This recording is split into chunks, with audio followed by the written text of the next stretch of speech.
Welcome to the Classical Commons podcast. I'm Rob Jackson, founding partner of Classical Commons, a digital platform connecting classical school communities across the country to talent and resources.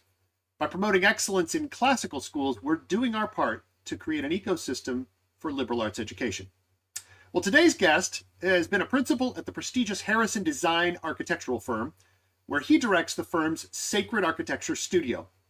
Nicolas Charbonneau went from curious philosophy student to architect, having been awakened from his philosophical slumbers by an encounter with beauty in the form of architecture. And we'll get to that in just a minute. He proceeded to study under the renowned Thomas Gordon Smith at Notre Dame, where he learned the craft before beginning his journey into the Guild. For more than 15 years, Nick's been designing churches, schools, and other buildings under the deep and abiding influence of classical architectural forms, and he's offered to discuss those very forms with us today. Welcome, Nick. Hello, Robert. Happy to be here. Happy to join you, and thank you for the invitation. It's a treat. I'm really looking forward to this because we got some good images here to share with our audience in just a little bit. And I'll try to remind you, for those who might be listening only, we'll give some short descriptions, but far preferred, get to the video podcast if possible.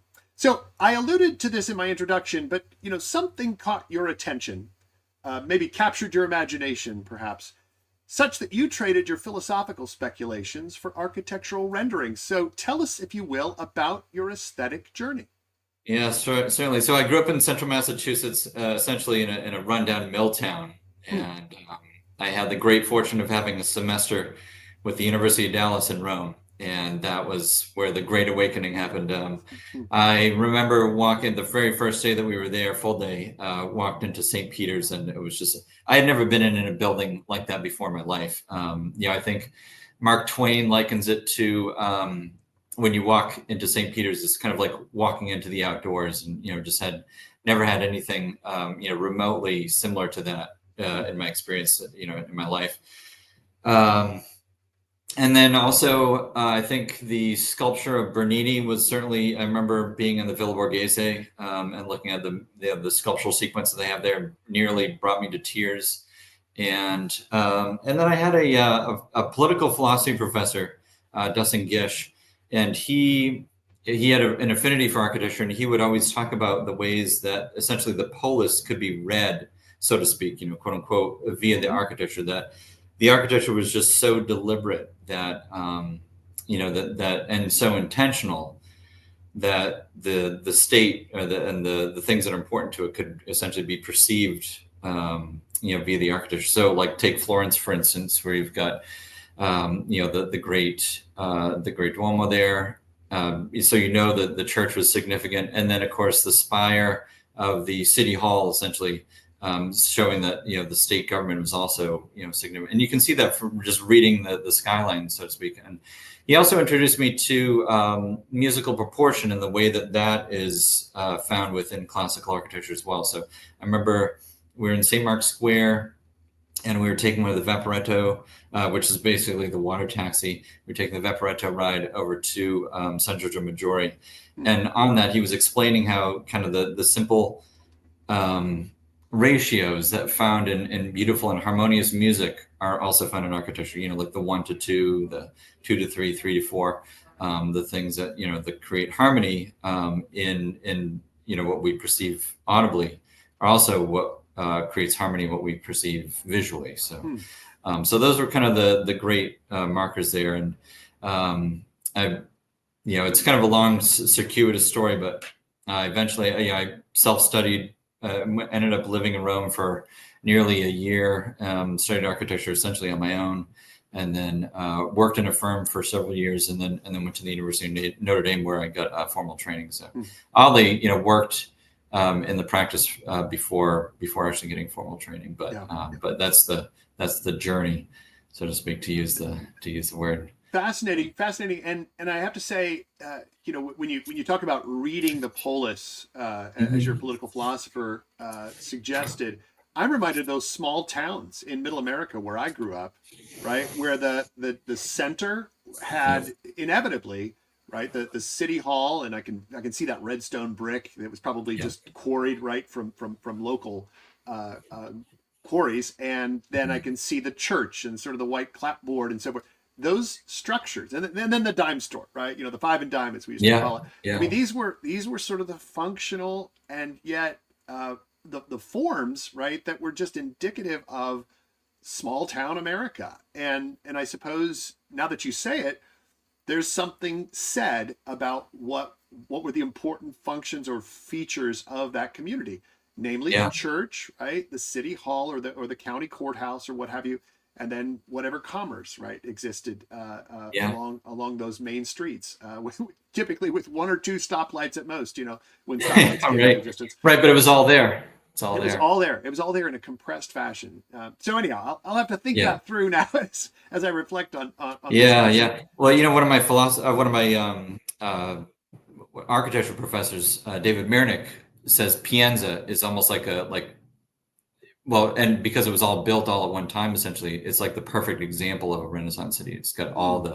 the actors, so to speak. The church, you have the cardinal's residence, the refectory, and then you've got the city hall on the other side, and it Hmm. all was composed at one time. And it's just you understand, and I could give a whole lecture on how the architecture is used to show the significance. But like you said, like you remember that the white clapboard, the red brick. You just remember the kind of the architectural language that was Yeah. employed to express these buildings. So yeah, yeah. But that's Well, for another day. well, it is, and we'll have you back for that. But many of us, myself included, of course, have never been trained and really Yeah, poorly equipped to understand these rudiments. But the art of architecture in times past was considered an essential application. It was closely tied to the liberal arts. Cicero, Vitruvius. I mean, even thinking of how it probably fit right therein, although we wouldn't name it in the quadrivium, it's pretty close by way of geometric application, right? Pretty close to astronomy in the physical artifice. yeah. What happened to architecture in modern life and our understanding of where it fits? Because it just seems so marginal. Yeah, no, that's a fantastic question. Interestingly enough, Vitruvius in his De Architectura, which is, the oldest, well, the only surviving text on architecture from antiquity, Hmm. he actually lays out in the very beginning the education of an architect, and it's amazing because he actually advocates for a liberally trained person. So he says the architect needs to understand math and music and politics and theology, Hmm. and all essentially a liberal arts education. And the reason for that is in kind of like an Aristotelian way, he says that the architect needs to be balanced between theory and practice. So if you just remain in the theoretical, then basically you won't build anything. And he says, all that will remain in what he calls the shadow. And then if you only practice, you don't know why you're doing what you're doing, and you'll never achieve anything of significance. So it's amazing. Like I said, kind of in that Aristotelian virtue that's achieved between those two extremes. But yeah, what happened? I mean, it's hard to say that. I think our modern minds want to, just kind of think of one thing that is the cause of all this, Yeah. but I'd say it's a confluence of a number of things. So certainly the world wars, the absolute Hmm. destruction of Western civilization.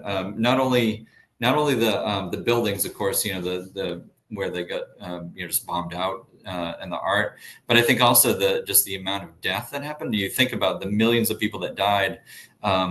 There's a loss of really the history and the crafts. How many millions of men were died in the war there. And I think also, we'll talk about the isms. So relativism, there's no agreed upon definition of beauty anymore. And so without that, of course, it's like now we're essentially free to build whatever we'd like. Hmm. And I think that, in today's age, we just have a lot of developers and banks that are only interested in the bottom line and not interested in spending the extra money on the details and the things that we would consider beautiful, because that's simply just doesn't contribute to their profits. Hmm. And then also capitalism, like I said, so capitalism is just going back to the bottom line is um, there's no reason, because the buildings will sell anyway, right? You still get tenants, you'll still get clients. even though the buildings are no longer attractive. So it's, yeah, it's just it's hard to put your finger on just one thing. Of course, I mean, if you go to philosophically, it's been happening for a very long time. Maybe we can blame Descartes. It's just methodical doubt. It's just you start doubting everything that came before you. It's pretty easy to just toss out tradition. Sure. Yeah, and maybe to that point, just a lack of confidence in objectivity, right?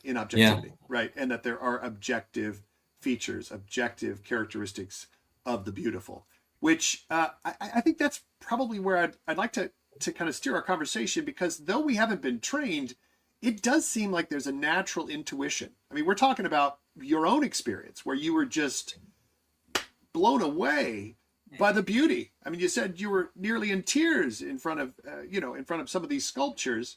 And so understanding those strong classic forms, right, seems to be somewhat intuitive. So how does classical architecture work on us? How does it speak to us? Yeah. No, it's an excellent question. And I'm wondering actually, some of the images that I brought, if you could show like the Vitruvian Man, and we'll kind of talk about these things. So I'll put that up. It's amazing. There's so much written into this image. It's so rich. And so what had happened, Vitruvius had written the description of a perfect human form. And of course that was, lost, so to speak, and, rediscovered in a monastery. I believe it was in Germany, but in any case, it wasn't rediscovered until the Renaissance, and then, a very receptive Renaissance audience.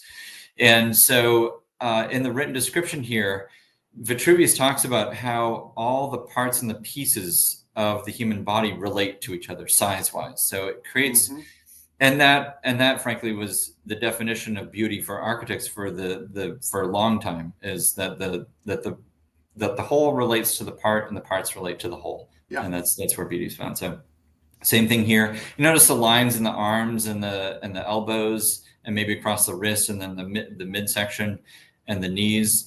So this is, and I have a whole lecture on this, so I'll spare you that. But essentially, the distances to the elbow is the same as from the heel to the knee. So you basically can divide the human form across in 4 parts, and that will create divisions there that you'd find. And then of course, the height can be divided. You notice the line just below the neck, and so that creates a distance, from there to the top of the head, and that is like, as an example, it's 1/8 of the overall height of the human figure. So all that to be said, and like I said, there's just many different proportions that are represented here, and I won't go through them, but that God designs in harmony, right? So we have bilateral symmetry. We have all the important stuff at the top, the eyes, the ears, the nose, the mouth, and all the parts are relating to each other. And I think that we're just designed to intuit that. When you hear an octave being played, like, let's say we take middle A, which beats at 440 beats per second, and an octave above that, 880, right? It's an exact 1-to-2 proportion. Yeah. And those, we find those in the human form too. So, and that was, the driving force behind classical architecture for forever. And again, like we could go through all the classical column for the ancients that represented architecture, which is the fundamental supporting a horizontal piece. And that, so that I think we to use the word resonate, right? It just resonates with us. We're just designed to perceive these things. It's the way that God designed us, and also the way that He has us perceive things. And then if you compare and contrast that with the modern understanding. So if we go to the next slide there. So this is The Modular Man by Le Corbusier. So it's amazing how how your understanding of the human person changes the kind of architecture that you would design. So this is actually, instead of understanding the human person as a harmonious whole that works basically on any size, this Le Corbusier was interested in essentially coming up with measurements that could be used for industrial production. So this is a 6 foot tall person. No, so now no longer understood as kind of like this harmonic whole, but really just an actual dimension, so that there could be units of measurement used for industrial production, right? So you can see the image on the left there, also by Corbusier, for sitting and standing, and this was just for mass production of material goods. Yeah. So the understanding of the human person really as a kind of a unit, as opposed to this thing that reflects the divine. And is that modular man over there? Should I see the central panel there? I think it's the central panel. 1, 2, 3, 4, 5 from the left. Is that my standing desk? Is that what I was? It was. Yeah, that's your standing desk there. Yeah. If you're 6 feet tall, though, right? That's okay. The thing. Is like, he. Well, mine's adjustable, right? So you can go up and down. No, this is really fascinating, exactly, because you compare this to Vitruvian Man, and you think, what were they after? What was he after? Yeah, right. And you say it really is for production purposes, kind of figuring out where the human will insert, if you will, in the cubicle. I'm thinking Dilbert here, right? Into the cubicle as we have the machinery now to industrialize society. Yeah, exactly right. And this, of course, is happening right between the world wars, right? So this is let's say the runway was paved, so to speak, for mass production. Is there a sense in which his modular man still, albeit without, I mean, is he explicit about kind of moving away from the proportionality of the tradition? Or is it slipped in there because, well, it's that way, right? In the created order. Well, it's interesting because his book Towards a New Architecture, of course, is just saying we have all these new materials, we have all these different forms of production from what we had before. So curiously enough, Villa Savoy, also by him, uses the golden ratio, but he has completely stripped all of the detail from it. So it is just concrete, piers and just that, and then a concrete facade with a ribbon window. So it's amazing that still in I guess the early stages of the modernism, that they still would use those proportions. He was trained as a classical architect, interestingly enough. So, right. But yeah, and also this particular image, the modular man, is embossed in concrete at the base of the Unité de Habitation, which is his apartment complex that he designed in France, that was very largely based on communist housing. Just all poured concrete, and each one of the window units is exactly the same. There's no differentiation on the facade, so there's this kind of equity, let's call it, in every single one of the spaces. And so there's just, and that's the understanding of the human person, is this, you're just a unit within a much larger, complex. So well, I got to tell you, I got to tell you, Modular Man, has obviously produced things like carpal tunnel syndrome. By contrast with Vitruvian Man, outstretched and standing as we should, right, upright. So, that's right. Well, the human person needs to be squeezed into something, right? That's right. And it's forced to do something. So you can the mining of the philosophical underpinnings of this could just go on for quite some time, right? Well, as you've said now a couple of times, we've got more lectures here that we could go on to, but I do want to kind of hustle forward to something that you've made mention in one of your essays, which we'd love to link to, namely that the work of an architect, but also somebody who's doing some biometric research, Anne Sussman, is arguing now that classical forms are best suited. They're well suited to the human experience. It's kind of what we prefer, especially in terms of what we visualize or what we see. Maybe you talk a little bit about why that is and what Anne is. Anne Sussman. So she has this book, Cognitive Architecture. I'd highly recommend that. And so if you go to, sorry, we skipped this one here, but we'll come back to it if necessary. But so here, this is a fantastic contrast of what we saw of Vitruvian Man versus the modern man, right? So just to start for our audio listeners, what we're looking at here, we've got two slides, or two photos side by side. Two photos side by side. So this is the the Massachusetts State House on the left, which is brick, and it's got classical columns, a golden dome on top, and then on the right we've got the Boston City Hall, which was I think has been voted the ugliest building in the United States, and frankly they're very close to each other, oddly enough. And it's, well, as you can imagine, it's brutalist architecture. It's poured concrete, very repetitive elements, and then also some asymmetrical elements at the base, and a very, very large and bleak, I don't know, how would you call it, piazza out front of it. It's almost an insult to the word piazza, but in any case, so that this very strongly compares and contrasts our principles, so that the detail we're seeing bilateral symmetry in the Massachusetts State House.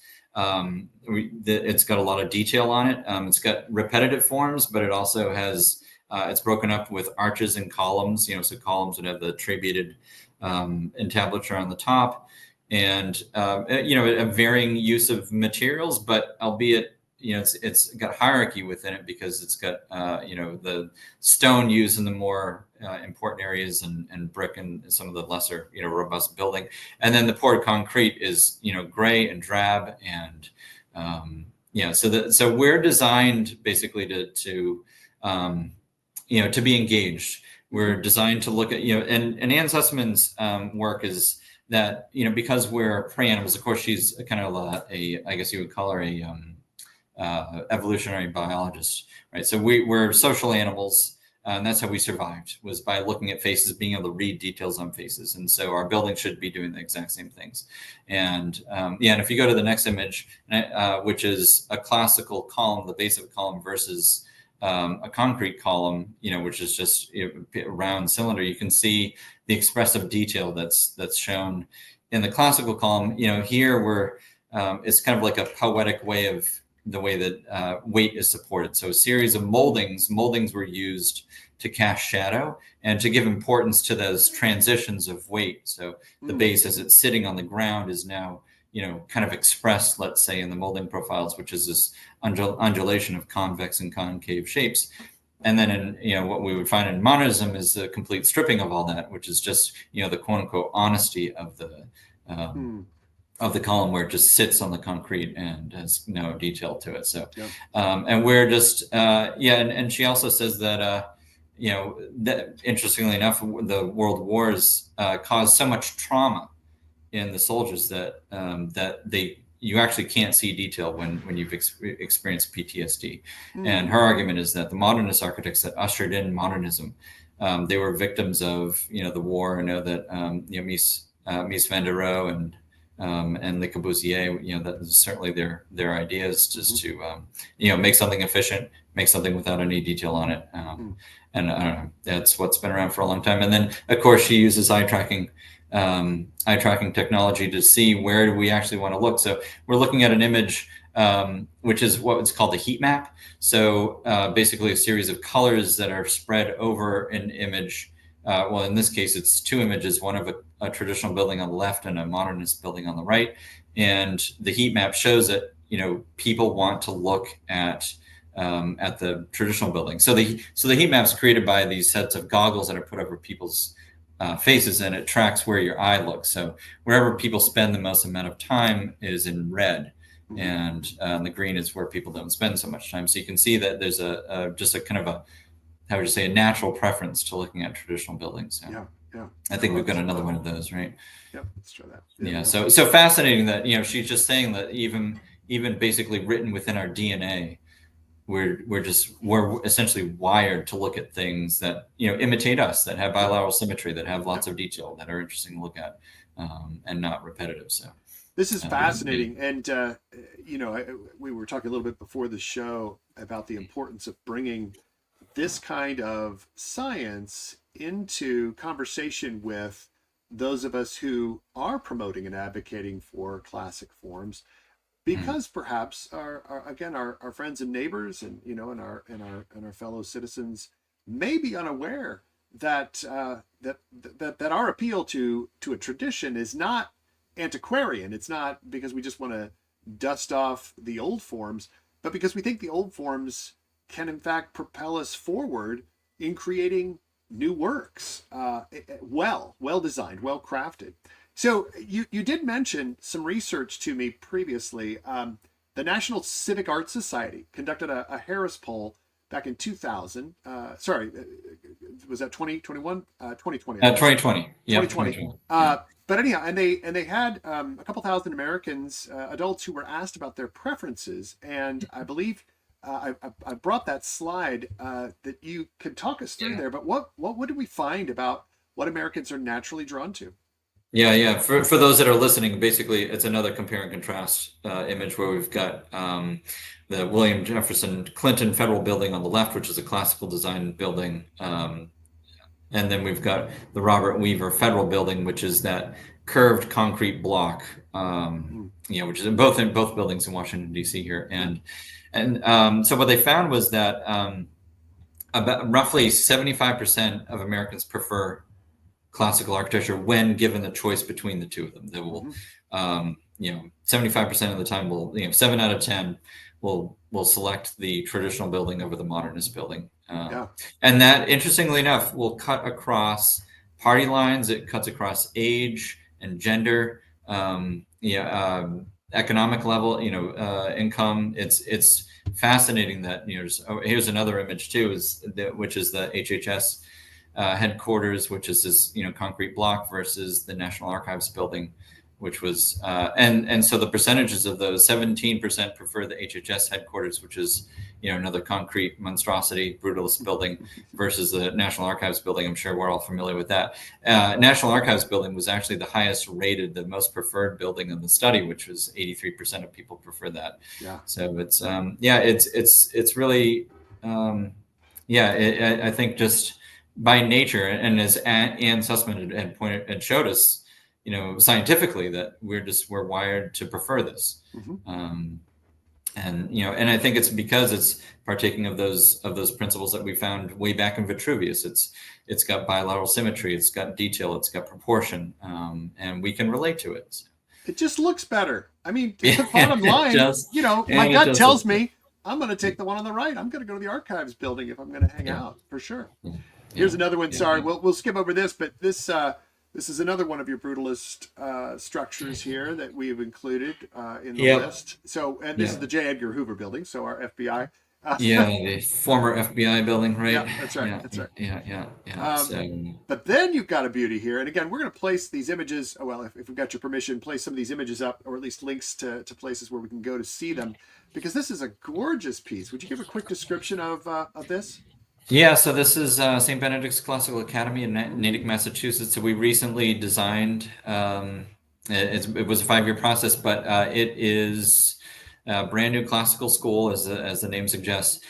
And we designed it, there's several layers of meaning here, but one was certainly that it would be of its place. So it's, white painted, black shutters, white clapboard building, and a cedar shake roof. It's got a cupola on it, but we also wanted it to reflect the the classical curriculum. So we've got arches on the base floor where you enter in, and then ionic columns up above. And if you skip to the next image there, I think we've got an image of the entry hall that you would see on the inside. No, not that one. That's the outside. So yeah, there we go. So. And you can see that same type of architecture reflected on the inside. And if I could just take a second and just kind of, this was always conceived of as, the quote unquote frontispiece of the building. So right when you walk in, we wanted to make sure that you would essentially be able to, like we said, say in Pienza, you would be able to read what the school was all about right at the gate. So you can see both floors. So that it's a 2-story building. We have the ionic columns surmounting the arcuated level below. So, having something almost that you're striving towards, right? So you have more articulated architecture on the upper floor than you do the lower floor. So showing kind of the hierarchy there, round columns. And then the Ionic order is employed here. Ionic order was typically associated with education because of the volutes. So those were associated with scrolls. Also, the Ionic order is historically represented a woman, and so associated with an education. Mm-hmm. And you can just barely see it, but there's a skylight just at the very top of the image, and that is, having light come in from the cupola up above. So the light, the light of knowledge. Yes, there's a lot of symbolism there. Sure. With education, and you can see the students here enjoying their space. So a lot, kind of right there. The art hasn't been installed yet, but I always say that, and these walls will be adorned with classical art, Mm-hmm. and that is, architecture can only go so far in, conveying meaning. But and one last thing that I forgot to mention, you see that pair of doors down at the base. Those are the doors to the library, Okay. Which is actually the chapel right now. And so, having the doors on center, it's a little bit like, I don't know if you know University of Virginia. Yeah. Jefferson put the library at the top in the center to say that, this is a significant building, significant things held within this building. Yep. So, Yep. we're on a kind of a writ small, so to speak, but Sure. kind of a similar approach. I love it. I love the notion that the structure, the form, again, is communicating. There's a kind of grammar in architecture. And as you have compared architecture to really the great conversation of literature, philosophy, and history, there's something analogous going on here when architecture is able to communicate, is able to be read, as you put it. I'd like to quote you because you say, architecture is a tradition built over time.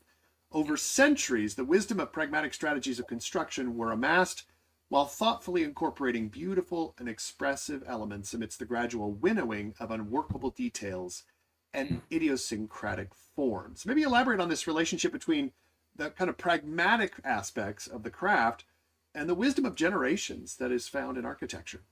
Yeah. That's another lecture unto itself, right? But Sure. like I said, quickly though, I liken, architecture is essentially construction elevated to art, right? And by that you're just importing all sorts of meaning into it, like we did here at St. Benedict's. But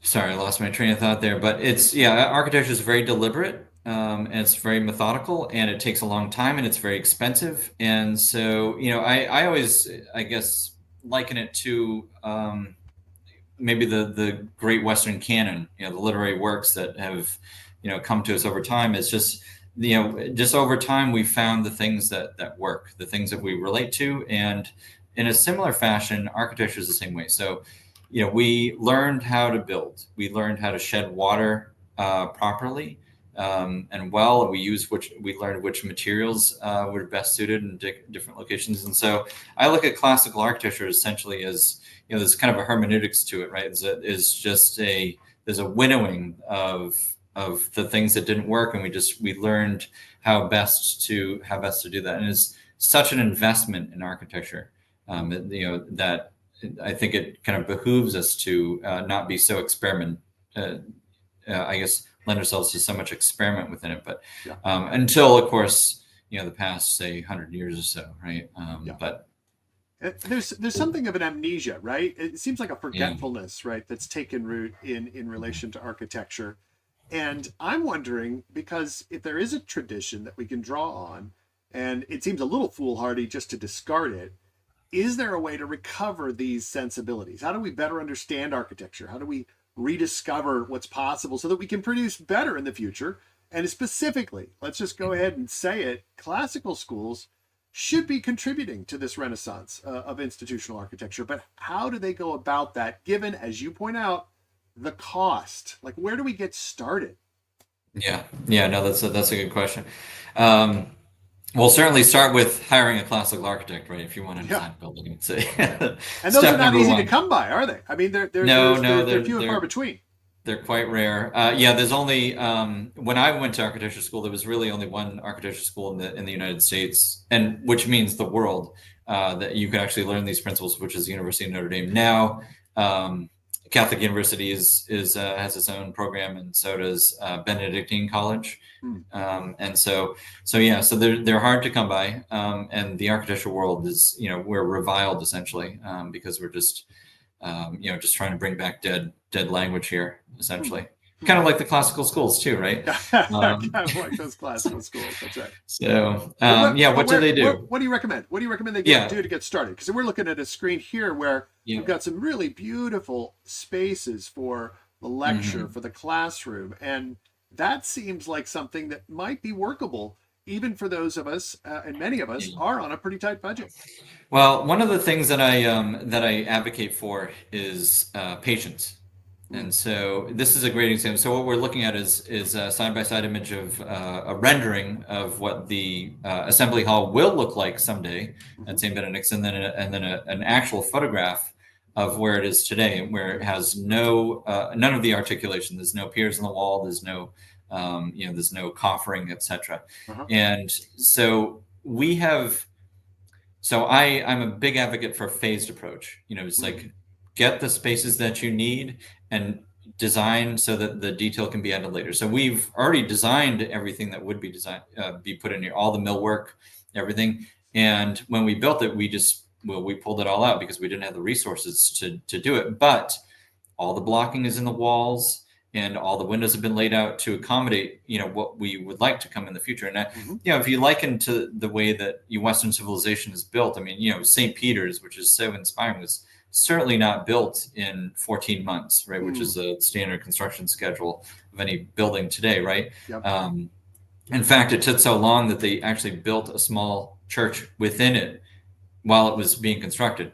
And so I would love for us to have the long view that, this is a generational project, and that, things will be added over time, while at the same time meeting the needs of the school. So we've done this in many instances where, we have things that will come in the future, but, and this is, I will say too, this is a great inspiration for donors, because you can show them the image of what it could look like someday with their resources that they could, add, but this is what we have today. So it's things like this, and having, future wings. St. Benedict's, for instance, had, if you go back, to the aerial there, the two wings that you see that are coming at us, those were supposed to be phase 2.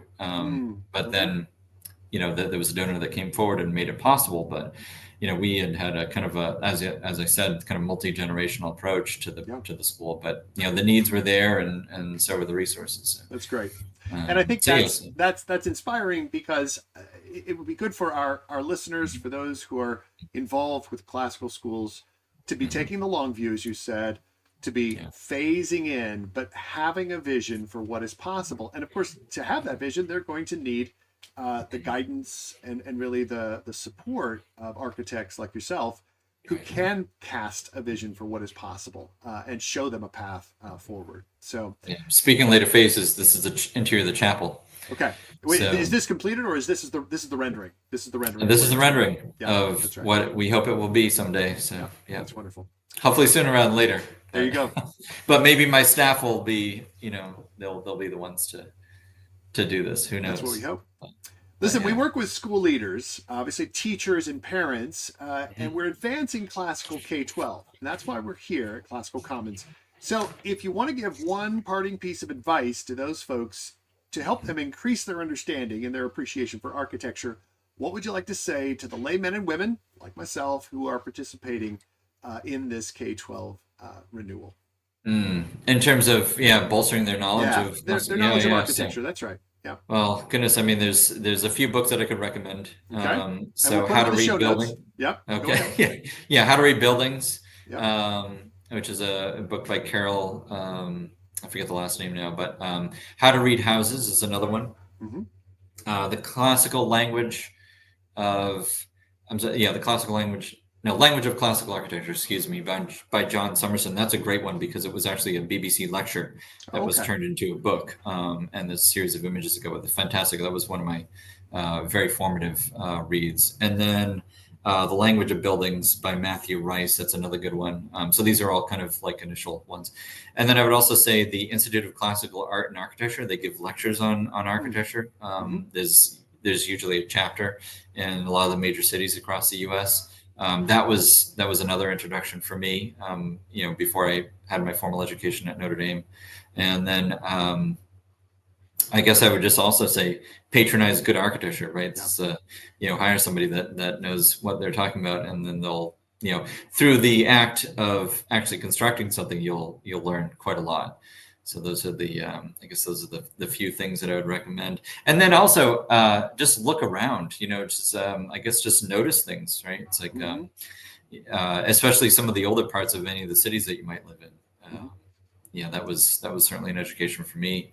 When I was in Rome, I didn't have the the knowledge that I have now, but I think just kind of absorb it. Well, like you said, right, the old town squares, so you can notice things. So just try and notice the world around you. So I think I'm going to recommend to the school leaders that we're working with that they find that architect with a classical sensibility, and place him or her or someone on that board who can maintain a vision for what is possible, right? Whatever our buildings look like right now, wherever we are with the necessities, right, of just propping that first structure up, let's have a vision going forward to create structures that are truly beautiful. Exactly. No, for sure. And I think, one other thing that in my dream, I would love to have the time to put together a curriculum for a classical school program where you could have the teachers teach it. If we could find somebody to bankroll that, we would certainly be put that together. We want first dibs on promoting that. So we'll have you back when you produce that curriculum. All right. How's that, Nick? Fair enough. Yeah, sounds like a deal. Hey, thanks for being with us this day. It's just been a wonderful conversation, and I think a lot to chew on. As I said, we'll put together some of those resources in the show notes because we'd love to get people excited about architecture, and hopefully you'll get some calls from school leaders and others who are interested in seeing this kind of change for them. Yeah, for sure. It'd be my pleasure to help out. Yeah, we want to build this up. You bet. So, thanks, Nick. Appreciate your time. You bet. Thank you for having me. Join us weekly on the Classical Commons podcast for updates on the Renaissance, be it architectural, literary, or otherwise. Here we are for classical liberal arts education, designing programming to promote it. Learn more by signing up at classicalcommons.org.